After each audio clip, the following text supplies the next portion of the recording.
Premier texte. Thème. En chez soi. Sur les parterres, près des trottoirs, il reste encore des petits tas de neige sales ici et là. Ils fondront dès les premiers rayons chauds du soleil. Les rues sont pleines de poussière, de terre et de gravier accumulés au cours de l'hiver. Dans le ciel, on peut apercevoir et entendre les canards sauvages qui reviennent au pays. Ils vont séjourner dans la région pendant quelques semaines avant d'aller plus au nord. Deuxième texte. Plus le beau temps l'installe, plus les oiseaux piaillent et chantent. Ils se perchent sur les fils électriques, tenant la conversation à leurs congénères. Les gens en profitent pour sortir dehors en manches de chemise, en secouant leur tapis et en donnant un coup de balai sur leur balcon. Les passants se font plus nombreux. Les gens prennent une marche.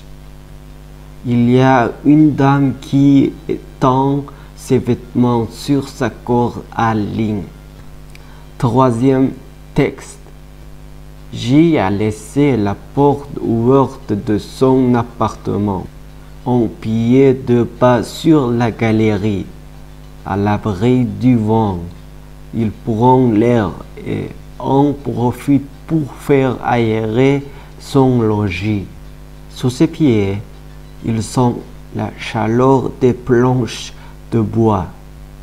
À cause du froid et de l'usure, la peinture s'écaille. Elle se détache par grandes plaques. J s'amuse à enlever la peinture, sachant que bientôt le propriétaire devra repeindre la galerie. Quatrième texte. J désire renouveler son bail. Il a jusqu'au 1er avril pour dire à son propriétaire s'il pense déménager. Son bail s'étend du 1er juillet au 30 juin. Il habite dans son logement depuis 4 ans. À chaque fois qu'il a demandé quelque chose à son propriétaire, celui-ci a été coopératif. Il s'entend bien aussi avec ses voisins. Ils sont serviables et discrets à la fois. Il n'a aucune raison de vouloir changer d'appartement. Ça n'a pas été toujours comme ça. Il y a quelques années, il a déménagé 3 fois dans la même année. Cinquième texte. Ce n'est pas toujours facile de trouver un endroit qui nous convient. Il apprécie maintenant la bonne entente qui règne entre lui, les autres locataires et le propriétaire. C'est important d'aimer le lieu où on demeure. Il trouve également que le coin où il réside est tranquille. Il n'y a pas de trafic et les gens qui y habitent sont respectueux les uns des autres. Pour le moment, accoudé à la rampe de son balcon, j'y prends un peu de bon temps après un long hiver. Du haut de son appartement, qui est situé au deuxième étage, il observe un chien qui se promène dans la rue. La queue en l'air, le museau au sol. La pauvre bête ne sait plus où donner de la tête tellement il y a d'odeurs qui l'excitent. Il y a une vague odeur de pelure d'orange qui flotte dans l'air. Son regard est détourné en direction d'où provient l'odeur. Juste en dessus du balcon, la voisine pèle son orange. Se sentant observé, il lève la tête. « Salut J, comment ça va? »« Salut Diane, ça va très bien. Que peut-on demander de plus avec un ton sur radio? Et si ça te tente, je t'invite à venir prendre un petit café. Écoute, j'ai un peu de temps devant moi. J'accepte ton invitation. Je monte. Je t'attends.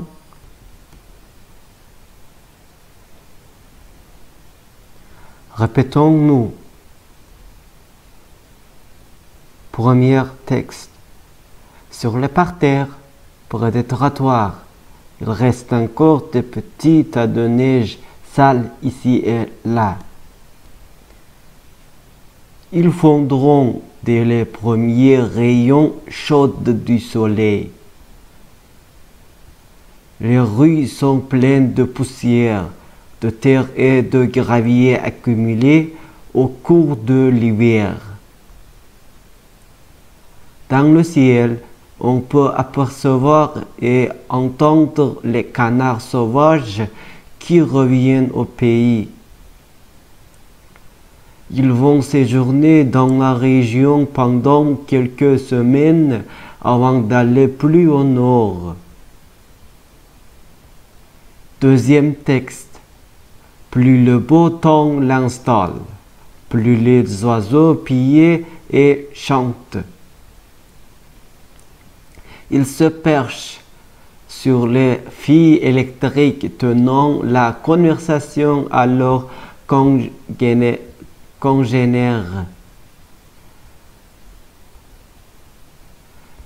Ils se perchent sur les fils électriques tenant la conversation à leurs congénères.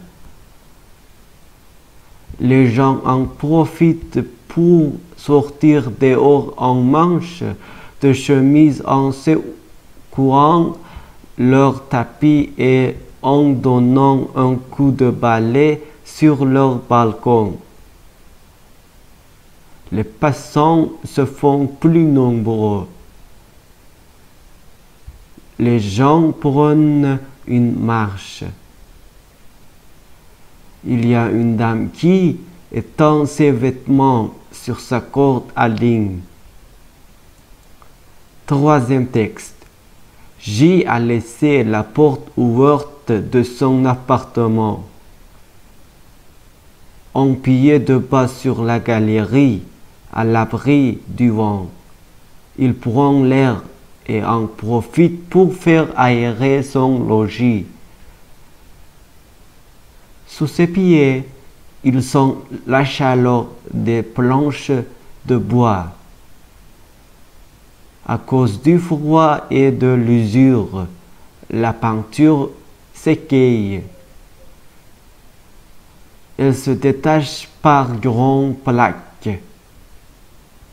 J s'amuse à enlever la peinture, sachant que bientôt le propriétaire devra repeindre la galerie. Quatrième texte. J désire renouveler son bail. Il y a jusqu'au 1er avril pour dire à son propriétaire s'il pense déménager. Son bail s'étend du 1er juillet au 30 juin. Il habite dans leur logement depuis 4 ans. À chaque fois qu'il a demandé quelque chose à son propriétaire, celui-ci a été coopératif. Il s'entend bien aussi avec ses voisins. Ils sont serviables et discrets à la fois. Il n'a aucune raison de vouloir changer d'appartement. Ça n'a pas été toujours comme ça. Il y a quelques années, il a déménagé 3 fois dans la même année. 5e texte. Ce n'est pas toujours facile de trouver un endroit qui nous convient. Il apprécie maintenant la bonne entente qui règne entre lui, les autres locataires et le propriétaire. C'est important d'aimer le lieu où on demeure.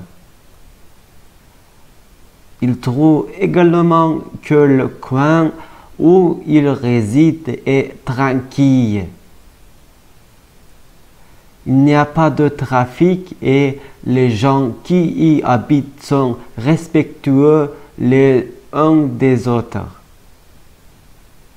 Pour le moment, accoudé à la rampe de son balcon, j'y prends un peu de bon temps après un long hiver. Du haut de son appartement qui est situé au 2e étage, il observe un chien qui se promène dans la rue. 6e texte. La queue en l'air, le museau au sol. La pauvre bête ne sait plus où donner de la tête tellement il y a d'odeurs qui l'existent. Il y a une vague odeur de pelure d'orange qui flotte dans l'air. Son regard est détourné en direction d'où provient l'odeur. Juste en dessus du balcon, la voisine pèle son orange. Se sentant observée, elle lève la tête. Salut J, comment ça va? Salut Diane, ça va très bien.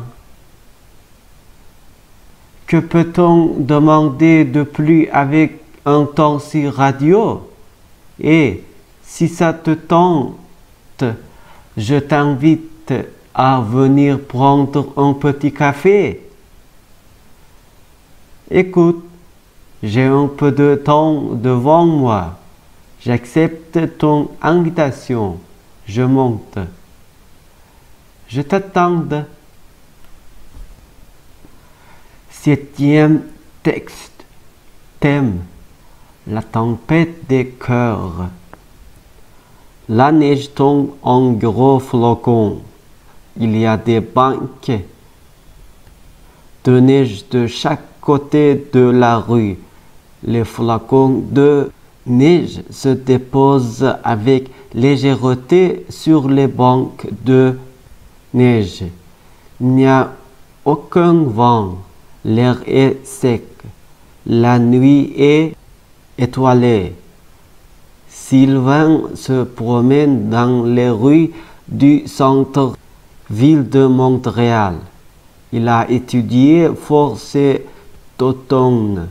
Il a bien droit à quelques heures de rêverie. Il étudie en cuisine. Si tout va bien, il devrait obtenir son diplôme au printemps. Huitième texte. Dans la rue, des chômeurs demandent l'aumône. Sylvain met sa main dans sa poche pour en sortir une pièce de 25 cents. Il la remet à un itinérant. L'homme a dans la quarantaine. L'itinérant remercie Sylvain. Sylvain sait bien que son geste est une goutte d'eau dans l'océan et que ça ne changera pas la vie de cet homme. Ça ne règle rien au problème de la mendicité. De toute façon, ça ne soulage pas sa conscience. Il se demande s'il n'y a pas d'autre solution. Neuvième texte. Tout en réfléchissant au sort de l'homme qui quittait, il se rappelle qu'il doit aller faire un dépôt au guichet automatique. Il a reçu sa paye hier. Il travaille à temps partiel comme serveur dans un bar de la rue Saint-Denis. Il ne réussit pas à subvenir à ses besoins juste avec la bourse qu'il reçoit du gouvernement. Il a alors trouvé un petit emploi pour joindre les deux bouts. La neige continue de tomber en douceur. Les flacons scintillent comme de véritables diamants. Dixième texte. Il continue sa marche vers le guichet automatique. En relevant la tête, il aperçoit l'hôpital qui se trouve à côté de la caisse populaire. Sitôt rendu, il fait son dépôt et effectue un retrait de $50. Sylvain commence à avoir froid. Il se dit qu'un café lui ferait du bien.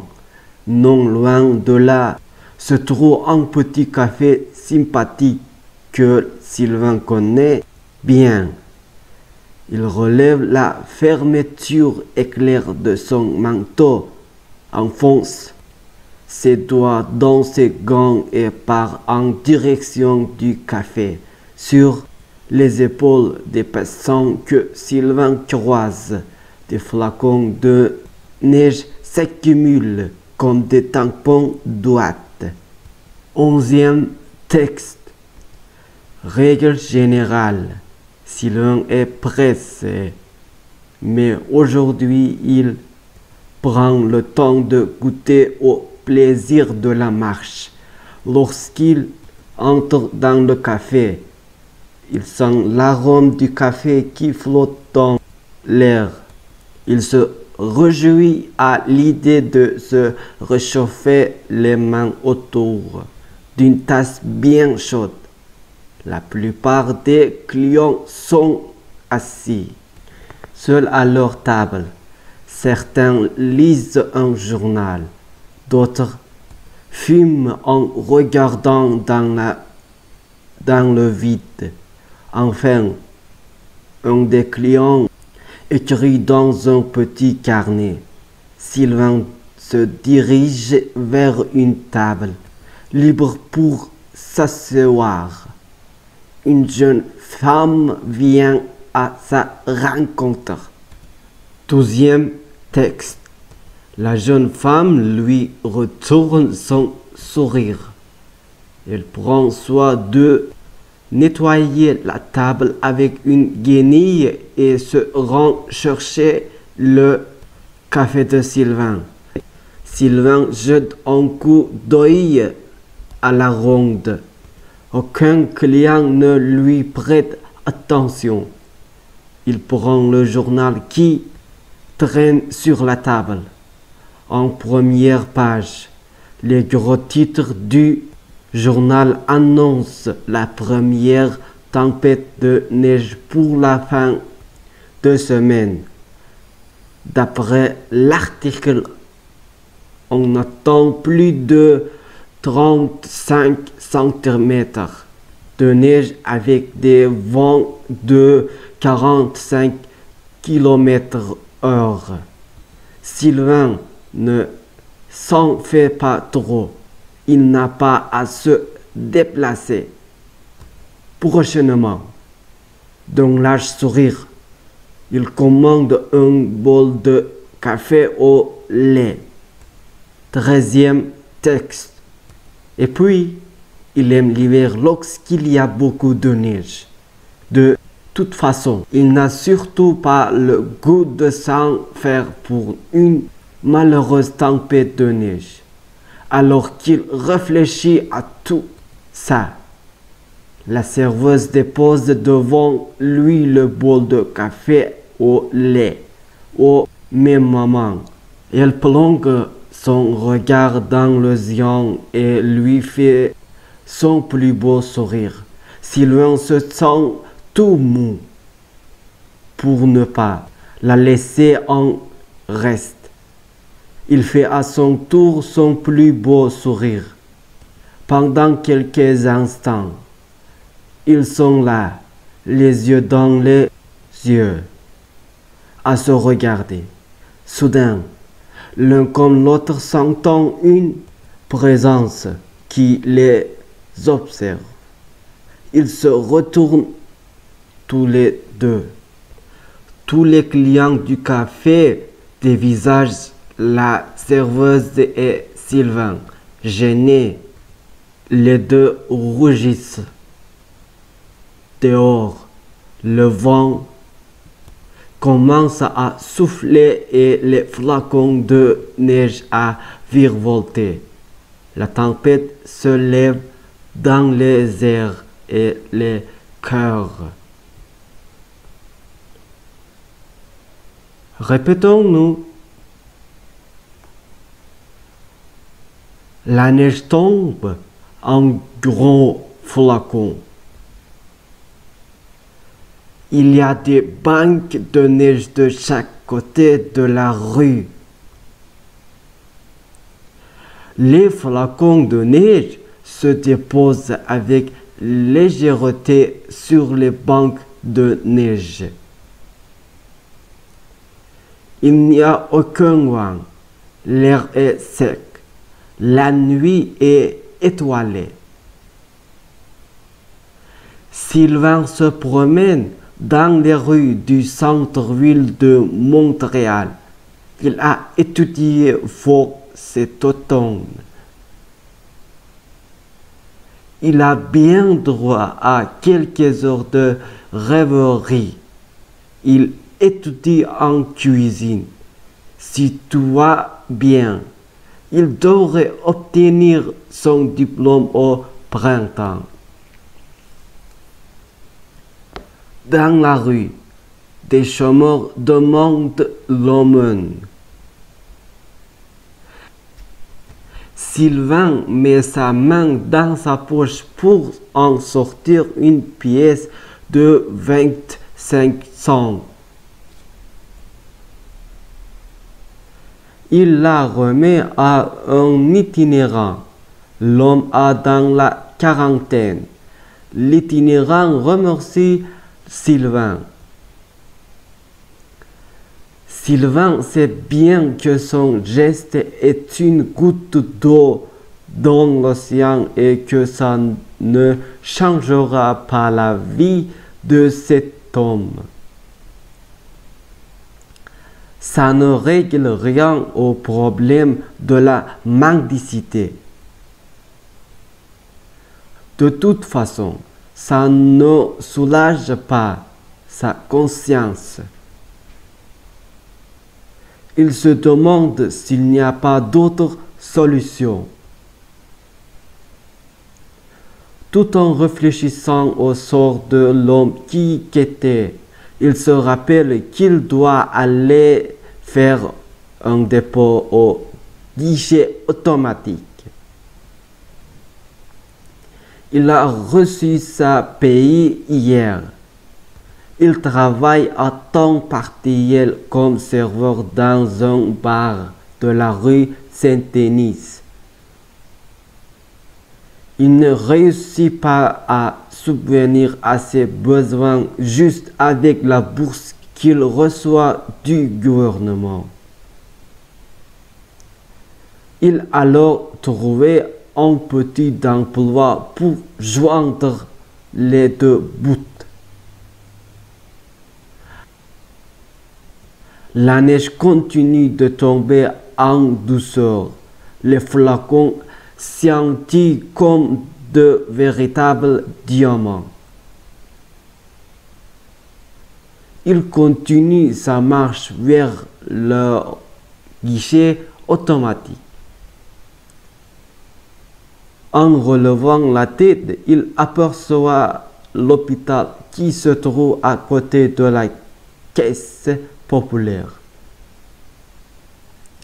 Sitôt rendu, il fait son dépôt et effectue un retrait de $50.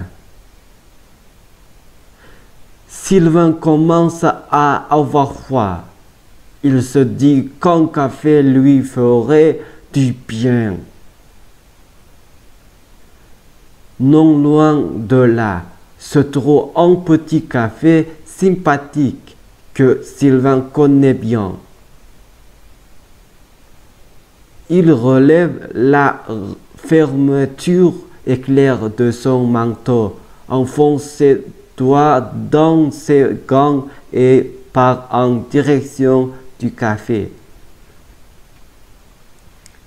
Sur les épaules des passants que Sylvain croise, des flacons de neige s'accumulent comme des tampons d'ouate.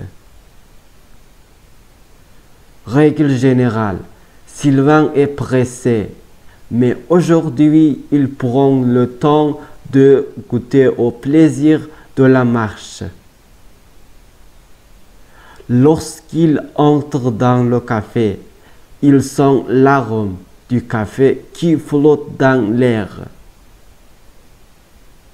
Il se réjouit à l'idée de se réchauffer les mains autour d'une tasse bien chaude.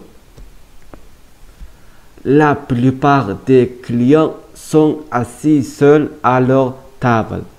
Certains lisent un journal. D'autres fument en regardant dans le vide. Enfin, un des clients écrit dans un petit carnet. Sylvain se dirige vers une table libre pour s'asseoir. Une jeune femme vient à sa rencontre pour lui demander ce qu'il désire. D'un large sourire, il commande un bol de café au lait. La jeune femme lui retourne son sourire. Elle prend soin de nettoyer la table avec une guenille et se rend chercher le café de Sylvain. Sylvain jette un coup d'œil à la ronde. Aucun client ne lui prête attention. Il prend le journal qui traîne sur la table.